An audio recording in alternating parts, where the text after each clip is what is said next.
Well, thank you, because I think it's very important that we, from a carer's point of view, can express the problems from someone that's been misdiagnosed over very many years, in actual fact. We had not been married too long, and that was 1959, and Maria would finish collapsing on the floor, and that's pretty scary in actual fact. And this went on for the better part of 40 years or so, until in the early 90s Maria was diagnosed, as already been referred to, with temporal lobe epilepsy.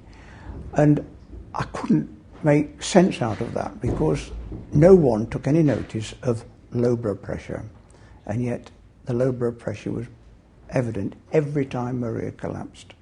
And of course it does make a tremendous difference to one's life. For example, we couldn't go out and socialise, so our social life was curtailed completely. I would come home from work not knowing whether Maria would be on the floor or not. And then I found that when I became 60, I'd really had to go and work part-time. I didn't want to work part-time, but it became essential to care for my wife. She's so dear to me.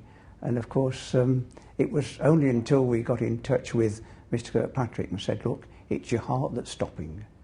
And eventually the problem was put right.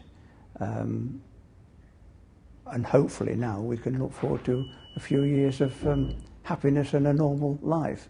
But when we refer to there was no change, of course, to your normal life, what is your normal life? No social life at all, and that's bad news. So how are things now?